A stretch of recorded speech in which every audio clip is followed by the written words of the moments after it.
side note, the second reason why I stopped drinking milk entirely was when I started intermittent fasting, and of course this transitions into your next question. I don't know the best way to say this for him, but my body became so efficient when it came to eating that milk did not stand a chance. And what I mean by that is it immediately went, and I know the concept now, but back then I didn't know it. Basically, it went to my small intestine and get digested, and the result of that is carbon dioxide, if you get where I'm going, flatulence.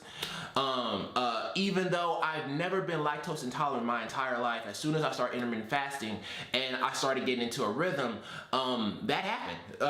It was, yeah. So that's just to give you an idea of one of the reasons why I stopped drinking milk. It just did not work with my body anymore when I started intermittent fasting. I'm not sure why, and I'm not sure if that is the 100% reason. It could be a possibility that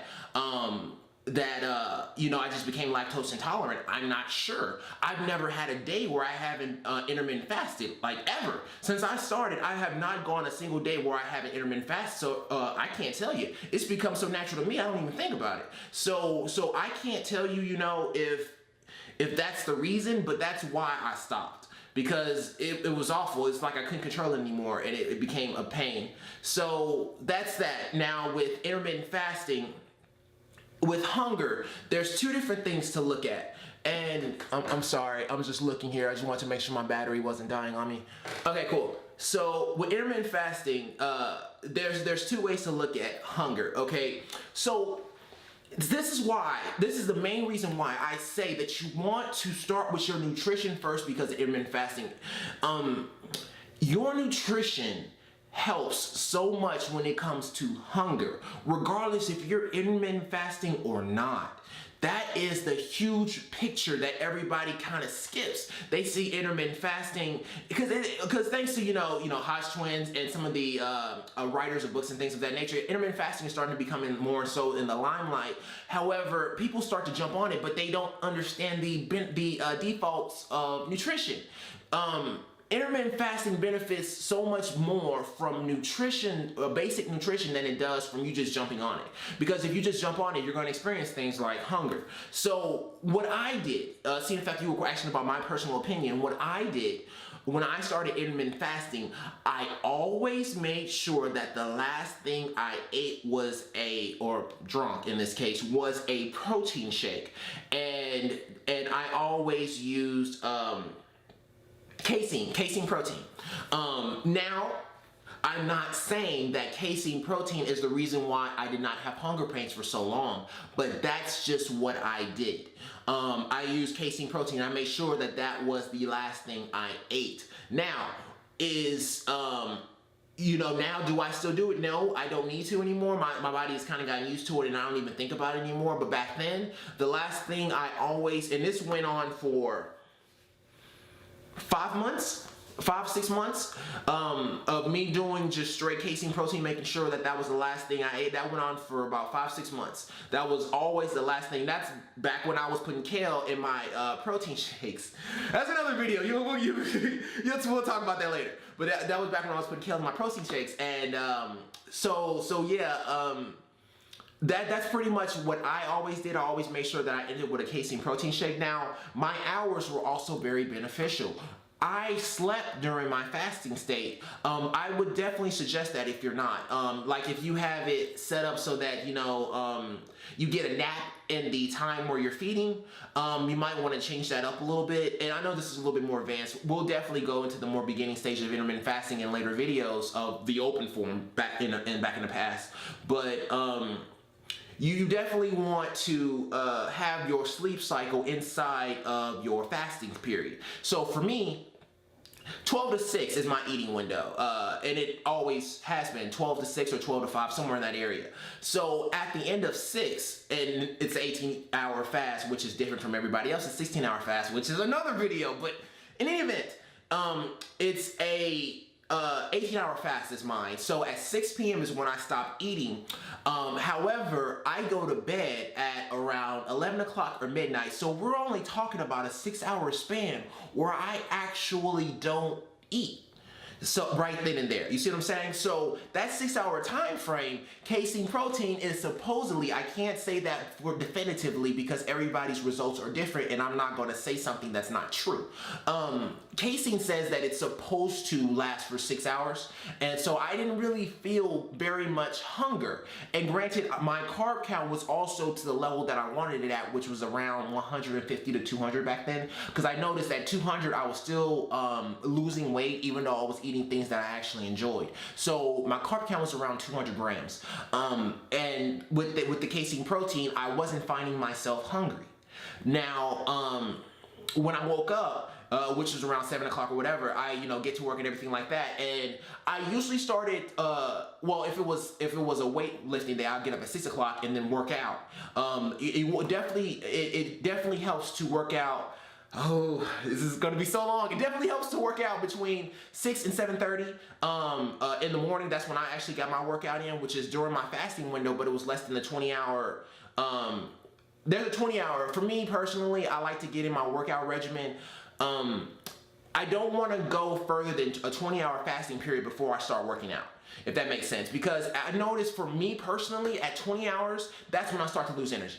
And by energy, I mean glycogen stores in your muscle. So I start to lose glycogen stores at around 20 hours of fasting state. So usually when I start working out, it's right in the middle of that 12 to 14 hour window. That's usually what I find most enjoyable when it comes to working out. So I wake up in the morning at 6 a.m., work out, do my cardio, do my weightlifting, and then I come home and I go to work. Now, I become hungry when I get closer to my feeding window. Between 9 a.m.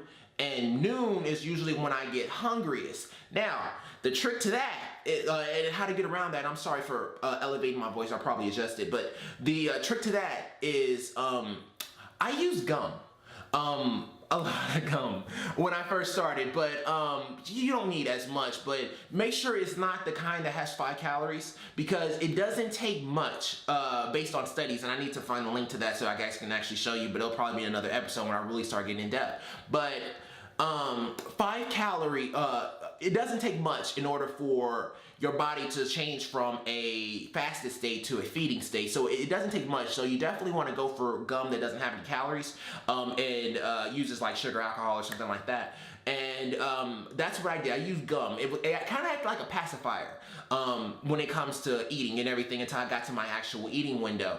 And basically just gum and water. And also, if I ever had those hunger pains at night, and this is past the protein shake casein phase. After I got done with that and I started getting hunger pains at night because I stopped taking my smoothies, mostly because I was getting ready to move, but you guys will see all that later. But I actually have kind of a midnight snack, but it's not really a snack. Basically, I just have gum and drink water. The sugar from the gum kind of pacifies you, and it kind of helps with that craving a little bit. Now, will it make you gain weight or will it take you out of your fasting state? No, not in my personal studies did I notice that it took me out of my fasting state. It pacified me. That little sugar right there was just enough, especially when you don't take in a lot of sugar in the day.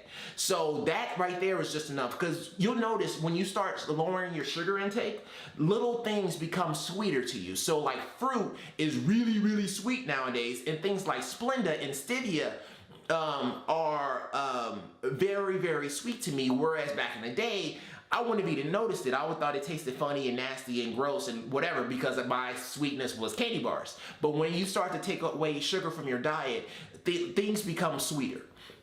So that little bit of gum is all you really need before you go to bed. If you decide to go that route, I mean, whatever kind of gum you want, just your preference, and that's gonna do it. That's pretty much how I handled it. Gum at night and gum in the morning, and those are usually the only times that I was actually hungry. Plus, also, if you work out, I think it kind of pacifies. This is my personal preference, my personal experience. I think it kind of pacifies my hunger a little bit, because I never come out of a gym feeling hungry. You know, I usually come out of the gym feeling worked out, you know, ready to knock something out, you know, ready to get on with the rest of my day because, you know, of course you got your endorphins going and things of that nature. So I never felt the need to eat as soon as I got done lifting. I've never eaten directly after working out anyway. Minus, you know, the media saying that you're supposed to have a smoothie right after working out, and I'm thinking that and finding out it's not true. Other than that little phase, I never did it. So I hope that helps you in your journey, especially when it comes to the intermittent fasting and the weight loss side of it. So definitely let me know what you think. This video has been super freaking long. Oh my God, I'm so sorry, you guys. That's like 20 minutes. So I'm gonna turn that into like 3 videos. Crap, I'm so sorry. But in any event, send me any freaking question you have. All questions, you know, obviously I'll answer them. I love these questions because it takes me out of my format. Open forum is basically, it's not, I wouldn't say scripted, it's basically, I want to get my ideas out, but I wanted to make it so that I don't hesitate as much.